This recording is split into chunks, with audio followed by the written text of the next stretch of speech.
Welcome to Shashi TV. నేను మీ పవన్. హైదరాబాద్లో అయితే మరోసారి దారుణ హత్య చోటు చేసుకుంది. అంటే ఎవరో కాదు, ఒక లాయర్‌ని అతి దారుణంగా చంపడం జరిగింది. అతని పేరు ఇజ్రాయెల్. అసలు ఎందుకు లాయర్‌ని చంపారు? ఏంటి? అక్కడున్న ప్రజలైతే వివాదాస్పదంగా మారింది ఈ లాయర్ మర్డర్ కేసు.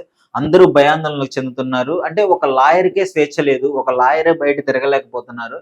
మాలాంటి సామాన్య ప్రజలు ఏమైపోతారు అని చెప్పేసి తీవ్రంగా భయపడుతున్న సిట్యుయేషన్ అయితే ఇప్పుడు చంపపేటలోని మారుతినగర్‌లో అయితే జరిగింది. అసలు ఏం జరిగింది?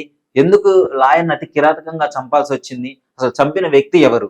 వివరాల్లోకెళ్తే ఇతని పేరు లాయర్ ఇజ్రాయెల్. అలాగే కాంగ్రెస్ పార్టీలో సీనియర్ నాయకులుగా ఉన్నారు. అలాంటిది ఇతని దగ్గరకొచ్చిన ఎవరికైనా సరే సహాయం చేసి పంపిస్తే మనస్తత్వం ఉన్న అతను చాలా మంచివాడని చెప్పేసి అక్కడ చుట్టుపక్కల ప్రజలైతే చెప్తున్నారు. మరి ఇంత మంచివాడిని ఎందుకు అతి కిరాతకంగా నడి రోడ్డు మీద దారుణంగా పొడిచి చంపాల్సొచ్చింది అని చెప్పేసి తెలుసుకొని వివరాల్లోకెళ్తే, ఇతని దగ్గర పనిచేసే దస్తగిరి అనే వ్యక్తి, అంటే గత కొద్ది కాలంగా ఇతని దగ్గర పనిచేస్తున్నాడు. అదే అందరికీ ఆ అపార్ట్మెంట్‌లో ఎవరికి ఏ ప్రాబ్లమ్ ఉన్నా సరే ఎలక్ట్రీషియన్ పనులు గాని, తదితర పనులు గాని చేస్తూ ఉండేవాడంట. ఒకరోజు ఇతని పై అపార్ట్మెంట్ ఫ్లాట్ వాళ్ళు ఫోన్ చేసి ఒక ఎలక్ట్రీషియన్ కావాలి అని చెప్పినప్పుడు, ఇతను దస్తగిరి బాగా తెలుసు కాబట్టి దస్తగిరిని పంపించాడు. పంపించిన తర్వాత ఆ రోజు నుంచి ఆ కుటుంబంలో ఉండే మహిళని వివాహేతర సంబంధం కోసం బాగా ఇబ్బంది పెట్టేవాడంట. పైగా ఆ దస్తగిరి ఏమన్నా వయసులో ఉన్నవాడా అంటే, అతనికి దాదాపు ఇంచుమించు ఒక 40 సంవత్సరాల వరకు ఉంటుంది. పెళ్ళయింది, పిల్లలు కూడా ఉన్నారు. అలాంటిది ఆ మహిళని హింసిస్తున్నాడు, బాగా టార్చర్ చేస్తున్నాడు. అసలు బయట తిరగలేకపోతుంది. ఆ మహిళ చాలా భయాందోళనకు గురయ్యి లాయర్‌కి చెప్పింది, ఇజ్రాయెల్ గారికి చెప్పింది. చెప్పినప్పుడు ఇతను యాక్షన్ తీసుకున్నాడు. దస్తగిరి, నువ్వు చేస్తున్న తప్పు. ఈ విధంగా చేయకూడదు. గుర్తుపెట్టుకో, ఇలా చేస్తే నీ మీద యాక్షన్ తీసుకోవాల్సి ఉంటుందని చెప్పేసి లాయర్ గారు అయితే ఇజ్రాయెల్ గారు భయం చెప్పడం జరిగింది. చెప్పిన తర్వాత కూడా మళ్ళీ మళ్ళీ ఇతని దగ్గరికెళ్ళి, నేను వాళ్ళ హస్బెండ్ చంపేస్తాను, నువ్వు నాకు సహాయం చెయ్యి లీగల్‌గా, నా మీద ఏ కేసు రాకుండా చూసుకో అని చెప్పేసి ఇలాంటి మాటలు మాట్లాడేవాడంట. ఇట్లా జరుగుతున్న క్రమంలో ఆ మహిళ బాగా ఆ భయాందోళనకు చెందుతుంది. చెప్పింది ఈయన కాబట్టి ఏదో ఒక రెస్పాన్సిబిలిటీ అని తీసుకొని మీరే నాకు న్యాయం చేయాలని చెప్పి ఆ మహిళ ఇతన్ని చెప్పినప్పుడు వెళ్లి కేసు పెట్టడం అయితే జరిగింది. అతను వార్నింగ్ ఇచ్చిన తర్వాత అతనేం మాట్లాడాడంటే, ఇతన్ని కూడా బెదిరించే విధంగా మాట్లాడాడు. ఒక లాయర్ అయ్యుండి ఇతన్నే భయపడ్డాడంటే మీరు అర్థం చేసుకోండి ఆ మనిషి ఎంత క్రూయల్ గా ఉన్నాడు. సో ఇట్లా చెప్పేసరిలే వాళ్ళ ఫ్యామిలీతో ఒకసారి షేర్ చేసుకున్నాడు. ఈ విధంగా జరుగుతుంది, వాళ్ళ కూతురుతో వాళ్ళ భార్యతో చెప్పాడు. ఈ విధంగా జరుగుతుంది, నాకెందుకో కొంచెం సస్పీషియస్ గా అనిపిస్తుంది. కొంచెం ఇది ఏదో చేయబోతున్నాడు దస్తగిరి, నాకు అనుమానం వస్తుంది. నేను ఏ టైంకి వెళ్తానో ఏ టైంకి వస్తానో తెలీదు, మీరు కూడా జాగ్రత్తగా ఉండండి, నాకు కొంచెం భయాందోళనగా ఉంది అని చెప్పేసి దగ్గరలో ఉన్న ఎస్ఐ సదన్ పోలీస్ స్టేషన్ లో అయితే ఆయన కంప్లైంట్ ఇవ్వడం జరిగింది. వెళ్ళి ఇతను ఇలా బిహేవ్ చేస్తున్నాడు, ఇతన్ని మీరు దారిలో పెట్టండి, నేను హెచ్చరించి చూశాను, నా వల్ల అవ్వట్లేదు, ఇతని బిహేవియర్ చాలా సస్పీషియస్ గా అనిపిస్తుంది, ఏదైనా చేస్తాడేమో అని భయం ఉంది, నాకు థ్రెటనింగ్ ఉంది ఇతని దగ్గర నుంచి అని చెప్పేసి చెప్పడం జరిగింది. పోలీస్ వాళ్ళు పిలిపించారు, మాట్లాడారు. ఆయనకైతే చెప్పడం జరిగింది, మంచి చెడ్డలు మాట్లాడి ఇంకోసారి లేదా చేయొద్దు అని చెప్పేసి చెప్పడం జరిగింది. చెప్పిన తర్వాత దాదాపు 10 రోజుల పాటు సైలెంట్ గా ఉన్నాడంట. సైలెన్స్ గా ఉండి అతను ఏం చేస్తున్నాడు, ఎక్కడికి వెళ్తున్నారు, ఏమవుతుంది అని చెప్పేసి గమనిస్తూ ఉన్నాడంట. ఒకసారి ఎదురుపడ్డప్పుడు డెఫినెట్ గా నువ్వు చేసిన తప్పు అని చెప్పేసి ఇజ్రాయెల్ గారిని బెదిరించడం జరిగింది. దస్తగిరి, నువ్వు చేసిన తప్పు, ఈ విధంగా కంప్లైంట్ ఇచ్చావు, ఎందుకు ఇచ్చావు, నేను చూసుకుంటాను అని చెప్పేసి మాట్లాడడం జరిగిందంట.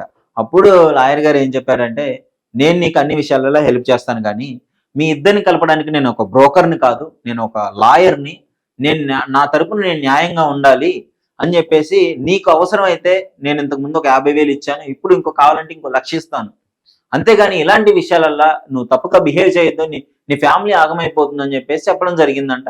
ఆ తర్వాత 10 రోజులకి ఆ ఇజ్రాయెల్ గారు ఎటు వెళ్తున్నారు, ఏం చేస్తున్నారు, అతని డే మొత్తం దినచర్య ఏంటి అని చెప్పేసి మొత్తం కనుక్కున్న తర్వాత ఆ ఫ్లాట్ నుంచి బయటకు వచ్చే కార్నర్ లోనే సడన్ గా వచ్చేసి కత్తితో దాడి చేసి అతి కిరాతకంగా పొడిచి చంపడం జరిగింది. వెంటనే అక్కడ ఉన్న వాళ్ళు స్పందించి అపోలో హాస్పిటల్కి అయితే తీసుకెళ్లడం జరిగింది. బట్ నో యూజ్, తీసుకెళ్లినా కానీ కొన్ని రోజులు ఆయన చికిత్స పొందుతూ అయితే కొన్ని గంటలు చికిత్స పొందుతూ అయితే మరణించడం జరిగింది. చచ్చిపోయిన తర్వాత దస్తగిరి వెళ్ళి లొంగిపోయాడు, పోలీసులకు లొంగిపోయాడు. ఏంటి అని వివరాల్లోకి వెళ్తే, అసలు పోలీసు వాళ్ళకి చెప్పింది అయితే ఇది, మనకు తెలిసిన ఇన్ఫర్మేషన్ అయితే ఇది. ఈ విధంగా చేశాడు, కంప్లెయింట్ ఇచ్చాడు. అది నేను మనసులో పెట్టుకొని కక్షపూరితంగా ఇన్ని రోజుల నుంచి నాకు నచ్చలేదు ఆయన ఇట్లా చేయడం అని చెప్పేసి పోలీసులకైతే చెప్పడం జరిగింది. సో ఎవరైనా ఆలోచించండి, ఏ న్యాయం ఏదైనా సరే మంచి చెప్పడానికే ట్రై చేస్తాడు. సో అతను చెప్పింది కూడా అదే. ఇట్లా చేయొద్దు, నీకే డేంజరు, నీ ఫ్యామిలీ ఆగమైపోతుందని చెప్తే అతను వినకుండా కక్ష పెట్టుకొని బయటికి రాగానే చంపడం జరిగింది. సో వాళ్ళ కూతురు కూడా క్లియర్‌గా చెప్తుంది. సో ఈ అపార్ట్మెంట్‌లో వాళ్ళు పై అపార్ట్మెంట్‌లో ఉంటారు. మా డ్యాడీకి అదే అపార్ట్మెంట్‌లో గ్రౌండ్ ఫ్లోర్‌లో ఒక ఫ్లోర్ ఉంది. ఆ ఫ్లాట్ మొత్తం మాదే. సో అందుకని డ్యాడీని బాగా ఇబ్బంది పెట్టేవాడు. ప్రతిరోజు అడిగేవాడు, మమ్మల్ని ఇద్దరిని నువ్వే కలపాలి. దీనికి వీలైనంత సాయం చేయాలి అని చెప్పేసి. ఎంత దరిద్రంగా ఉందో చూడండి. ఒక లాయరు పెళ్ళైన ఒక వ్యక్తిని, అది ఆ నడిగారు వయసు ఒక 40 సంవత్సరాలు ఉన్న వ్యక్తికి ఆల్రెడీ పెళ్ళయ్యి 2 పిల్లలున్న తర్వాత కూడా ఎలా ఇంకో పెళ్ళైన అమ్మాయిని ఇతనికి సెట్ చేయాలంట. ఎంత గలీజ్‌గా ఉందంటే, సో అది ఆయన క్లియర్‌గా చెప్పిన తర్వాత అదంతా మనసులో పెట్టుకొని చంపడం జరిగింది. సో ఇప్పుడు వాళ్ళ కుటుంబ సభ్యులందరూ పాపం అంటే వాళ్ళ బాధ చూడలేకపోతున్నాం. కన్నీరు మున్నీరైపోతున్నారు. సో పోలీస్ వాళ్ళ దగ్గర కోరుకుంటున్నారు, మాకు న్యాయం జరగాలి. ఒక లాయర్‌ని ఈ విధంగా చంపడం కఠినంగా శిక్షించాలి అని చెప్పేసి వాళ్ళ కూతురు ఎంతో ధైర్యంగా మీడియాతో మాట్లాడడం జరిగింది. ఆ విజువల్స్ కూడా నేను క్లియర్‌గా మీకు చూస్తారు. సో వాళ్ళ మదర్ అయితే పాపం వాళ్ళ భార్య అయితే పాపం ఏడుస్తూ, ఇది జరిగింది, మాతో ఎప్పుడు చెప్పుకునేవాడు కాదు. ఎవరి ఇంటికొచ్చినా 10,000 కావచ్చు, 50,000 కావచ్చు, ఎవరైనా అవసరం ఉందంటే ఇచ్చేవాడు. పైగా వాళ్ళని ఫోన్ చేసి ఇబ్బంది కూడా పెట్టడు. ఎప్పుడుంటే వాళ్ళు ఇస్తారు. వాళ్ళు పేదవాళ్ళు, వాళ్ళకొక కుటుంబం ఉంది అని చెప్పేవాడు. అలాంటి వ్యక్తిని ఈరోజు ఈ విధంగా చూస్తాను అనుకోలేదు. మా కుటుంబానికి దిక్కెవరు అని చెప్పేసి వాళ్ళ భార్య అయితే కన్నీరు మున్నీరై విలిపిస్తుంది. సో పోలీసు వాళ్ళకి కూడా కోరుకునేది ఒకటే, ఇలాంటి వ్యక్తుల్ని అతి కిరాతకంగా ఇంత దారుణంగా ఉన్న వ్యక్తిని కఠినంగా శిక్షించాలి. అంటే ప్రతిరోజు మర్డర్‌ల గురించి మాట్లాడుకుంటూ ఉన్నాము. అసలు ఇది అవ్వడం లేదు. వీటికి ఎండనే లేదు. కానీ తప్పు చేసిన వాళ్ళకి కఠినంగా శిక్ష పడితే ఇంకోసారి చేయాలన్న ఆలోచన అయితే ఎవరికీ రాదు అని చెప్పేసి అనుకుంటున్నాను. సో చూసారు గదా! ఇది మొత్తం విన్నారు గదా! టాపిక్ అంతా. అసలు మీ అభిప్రాయం ఏంటి? డెఫినెట్‌గా కామెంట్ రూపంలో అయితే తెలియజేయండి. చూస్తూనే ఉండండి శశి టీవీ.